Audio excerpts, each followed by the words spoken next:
ఈసారి అసెంబ్లీ వెళ్ళొచ్చిన తర్వాత మీకు అప్డేట్ చేయాలన్న ఉద్దేశంతో నేను మీ ముందు కూర్చొని ఉన్నాను. 16వ అసెంబ్లీ 5వ సెషన్ ఇప్పుడు జరిగింది.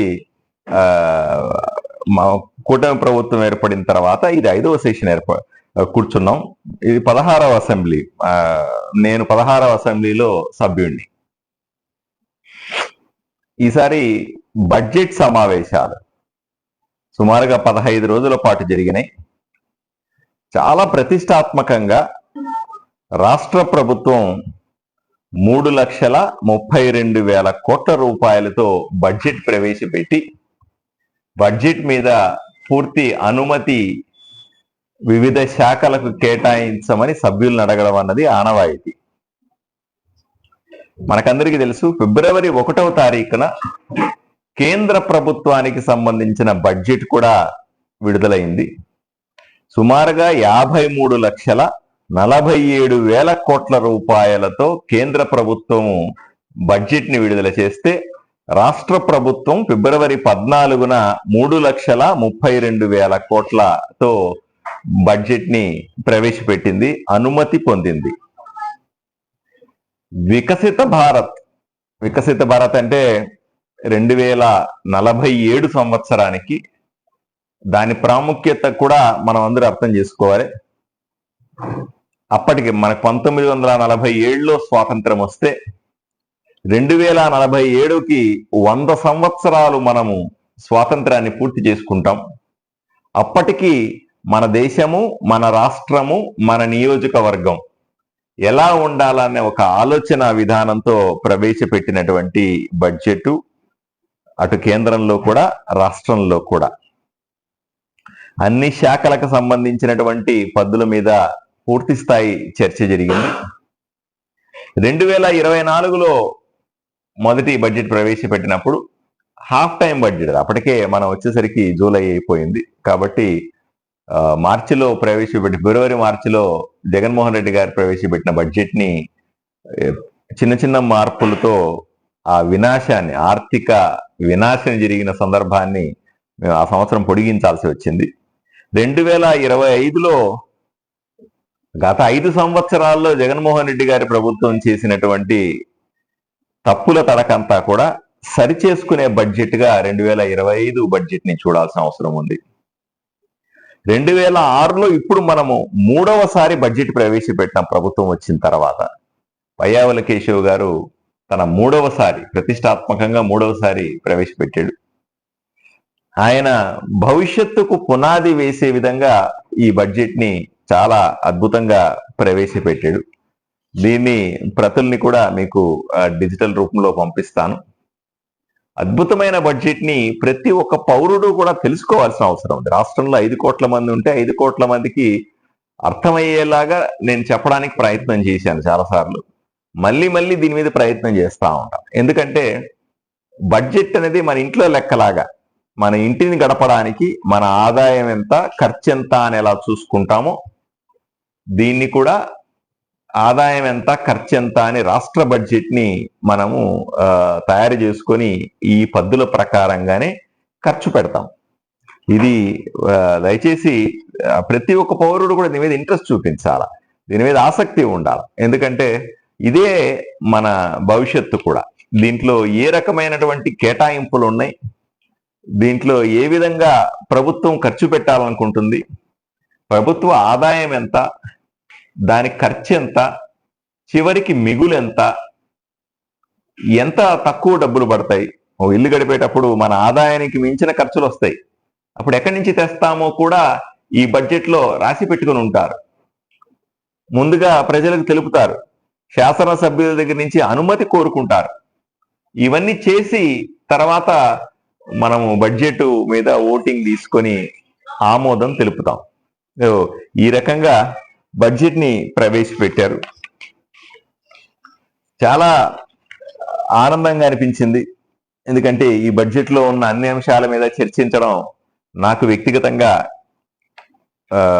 అవకాశం. అసెంబ్లీలో కూర్చొని ఇలా బడ్జెట్ మీద మాట్లాడి అవకాశం కల్పించినందుకు మళ్ళొక్కసారి ఆదోని ప్రజలకు ప్రత్యేకంగా ధన్యవాదాలు తెలియజేస్తా ఉన్నాను. గొంతుకగా ఆదోని ప్రజలు, కర్నూలు ప్రజలు, రాష్ట్ర ప్రజల గొంతుకగా ఈరోజు నేను చట్టసభల్లో మాట్లాడగలుగుతా ఉన్నాను.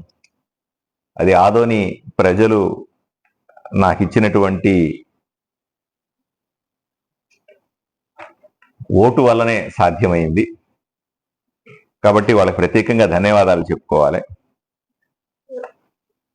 నన్ను గెలిపించినందుకు లేదా చట్టసభల్లో పంపించినందుకు ప్రజల రుణం తీర్చుకోవడానికి నేను ఎన్నో రకాలుగా ప్రయత్నాలు చేశాను. 15 రోజుల సభ జరిగితే 15 ప్రసంగాలు చేశాను నేను. నాకు నాకు నాకు సంతోషంగా అనిపించేది ఏంటంటే తప్పనిసరిగా నేను చెప్పుకోవాల్సింది, నేను ఎమ్మెల్యే అయిన తర్వాత, అట్లా అనడం కంటే కూడా ప్రజలు నన్ను ఎమ్మెల్యే చేసిన తర్వాత ఎన్ని సమావేశాలు జరిగినాయో అన్ని సమావేశాల్లో రోజు తప్పనిసరిగా నేను పాల్గొన్నాను అని గర్వంగా చెప్పుకుంటా. ఒక్కరోజు కూడా ఆబ్సెంట్ కాకుండా, ఒక్కరోజు కూడా అసెంబ్లీని ఎగ్గొట్టకుండా నిరంతరం అన్ని సెషన్స్ లో కూడా ప్రతిరోజు కూడా. ఇంకా నేను గర్వంగా చెప్పుకోగలిగింది ఏంటంటే అసెంబ్లీకి మొదట వచ్చే 5-10 మందిలో నేను ఉంటాను. అసెంబ్లీలో నుంచి బయటికి చివరిగా వచ్చే 5-6 మందిలో నేను ఉంటాను.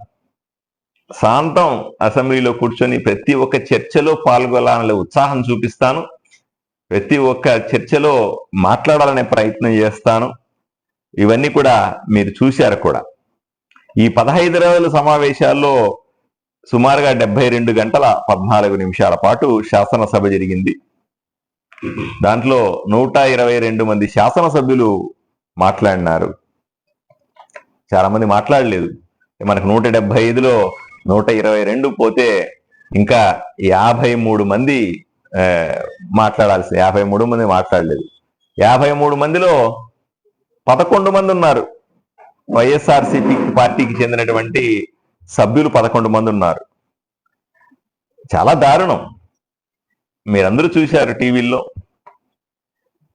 గవర్నర్ ప్రసంగానికి ధన్యవాదాలు చెప్పే కార్యక్రమంలో కేవలం 10 నిమిషాల పాటు లోపలికి వచ్చి వెళ్ళిపోయినటువంటి దుర్మార్గం.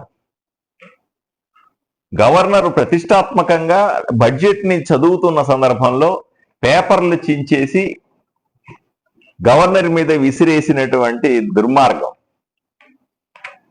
10 నిమిషాలు ఎందుకు వచ్చారో, 10 నిమిషాలు ఎందుకు వెళ్ళిపోయారో ఎవరికి తెలియదు, జగన్మోహన్ రెడ్డితో సహా. ప్రజలు ఓట్లేసి గెలిపించింది ఆ 11 మందిని. వాళ్ళ వైపు నుంచి సమస్యలు చెప్తారని, లేదా ప్రభుత్వం ఏదైనా తప్పు చేస్తూ ఉంటే సరిచేస్తారని, ప్రభుత్వం మీద ఏవైనా పొరపాటుంటే విమర్శలు చేసి సరిచేసుకునే, ప్రభుత్వాన్ని సరిచేసే ప్రయత్నం చేస్తారని ప్రజలు ఎన్నో ఆకాంక్షలతో ప్రతిపక్షం నేను వ్యక్తిగతంగా కోరుకుంటాను. అది నా నియోజకవర్గంలో అయినా, కర్నూలు జిల్లాలో అయినా, రాష్ట్రంలో అయినా సరే ప్రతిపక్షం బలంగా ఉండాలని కోరుకుంటాను. ప్రతిపక్షం బలంగా ఉంటేనే మనము ఎప్పటికప్పుడు ప్రజలకు చేస్తున్న మంచి చెప్పుకోవడం సాధ్యమవుతుంది. వాళ్ళు చేస్తున్నటువంటి దుర్మార్గాలను ప్రజలకు ఎత్తి చూపడానికి సాధ్యమవుతుంది. లేదా వాళ్ళు చెప్పే దాంట్లో ఏదైనా నిజాయితీ ఉంటే సరి చేసుకోవడము సాధ్యమవుతుంది. పరిపాలనను మరింత బాగా చేయాలంటే తప్పనిసరిగా ప్రతిపక్షం ఉండి తీరాల్సిందే.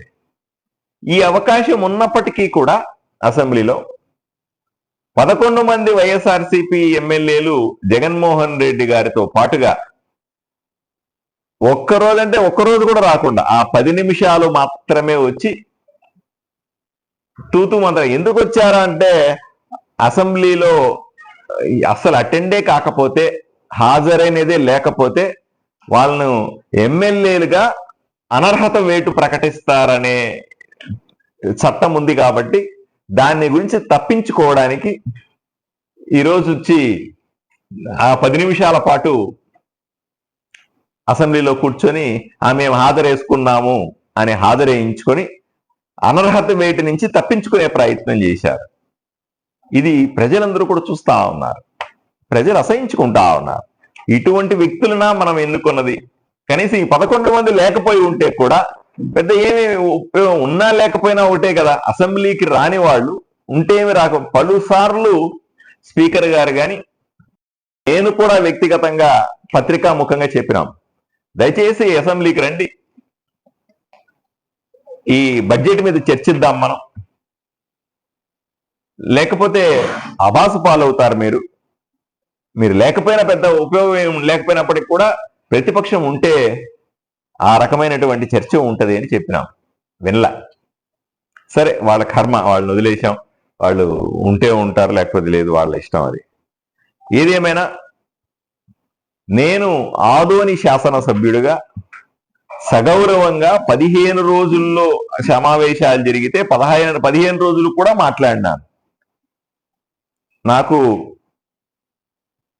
కొన్నిసార్లు నేను కొన్ని అంశాలు లేవరెత్తినాను, కొన్నిసార్లు బిల్లుల్లో డిమాండ్లలో మాట్లాడే అవకాశం వచ్చింది. కీలకమైన అంశాలు, రాయలసీమలో బీసీ గురుకులాల గురించి, వెనుకబడిన ప్రాంతమైనటువంటి మన ప్రాంతంలో ఎక్కువగా రెసిడెన్షియల్ స్కూల్స్ పెట్టాలా, వలసపోతున్న వాళ్ళ కోసం ఇవి తప్పనిసరిని ఒకరోజు మాట్లాడినాను. ఏ విధంగా కేంద్ర ప్రభుత్వం రాష్ట్ర ప్రభుత్వానికి సాయం అందిస్తోంది అనే విషయం మీద కొంత మాట్లాడినాను.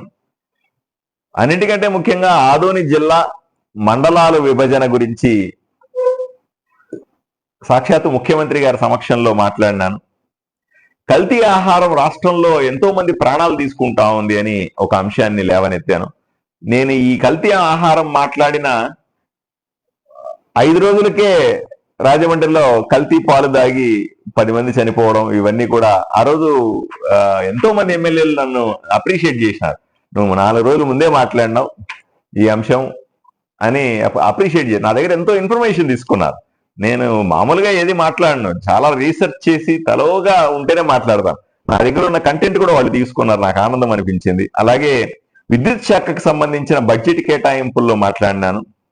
బీసీ కులాలకు సంబంధించినటువంటి సమస్యలు, వాల్మీకులు గాని, కురబలు గాని, లింగాయతులు గాని, సంచార జాతులు, డిఎన్టీలకు సమస్యలకు సంబంధించిన మాట్లాడినాను. అలాగే తిరుమల తిరుపతి దేవస్థానానికి సంబంధించిన కల్తీ నెయ్యి మీద ప్రత్యేకమైన చర్చ జరిగింది. అరగంట అనుకున్నది 2 గంటల పాటు ప్రత్యేకమైన చర్చ జరిగింది.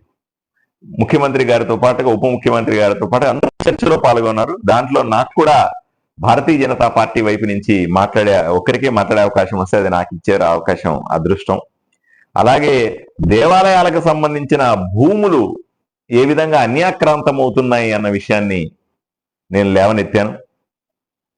జగన్మోహన్ రెడ్డి హయాంలో హిందూ దేవాలయాల మీద సుమారుగా 125 దేవాలయాల మీద జరిగిన దాడుల గురించి, 125 దేవాలయాల మీద దాడి జరిగితే ఒక్కరిని కూడా అరెస్ట్ చేయకుండా ఉండడం, ఒక్కరికి కూడా శిక్ష పడకపోవడం అనే అంశం మీద చాలా సీరియస్ గా మాట్లాడినాను.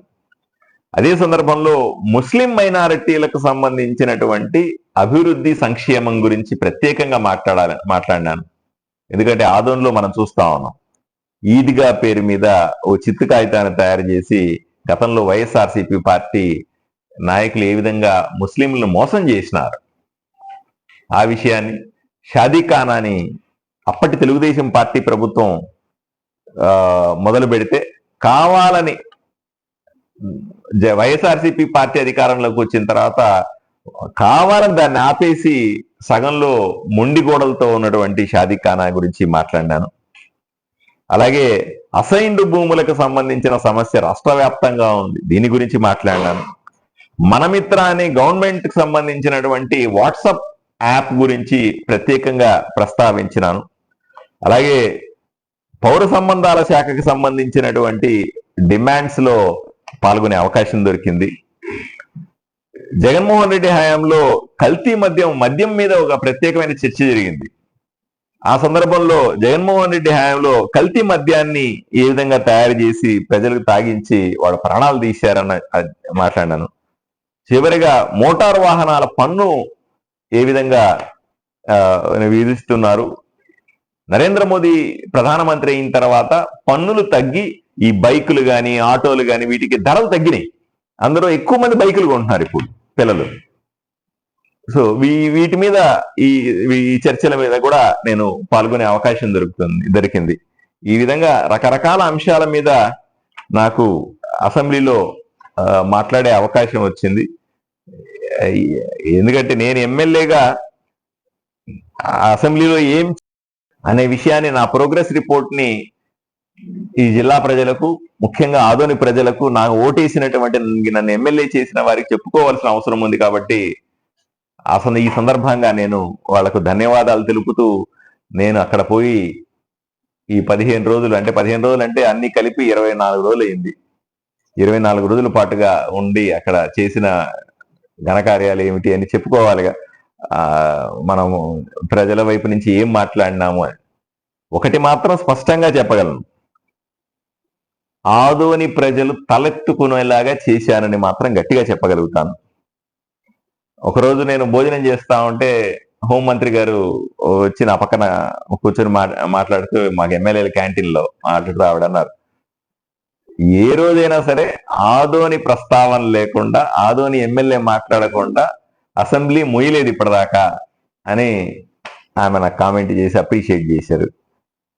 ఆ రకంగా ప్రతిరోజు కూడా, ప్రతి చర్చలో కూడా తప్పనిసరిగా ఆదోని ఉండాలనే బలమైన కాంక్షతో నేను అక్కడ ఎన్నో విషయాల్ని లేవనెత్తడం జరిగింది. ఇది కొన్నిసార్లు మాట్లాడే అవకాశం రాకపోయినా మంత్రులతో మనం మన నియోజకవర్గ సమస్యలు, నియోజకవర్గాలను కేటాయించాల్సిన నిధులు, వీటన్నింటి గురించి కూడా సంపూర్ణంగా చర్చ కూడా చేశాం.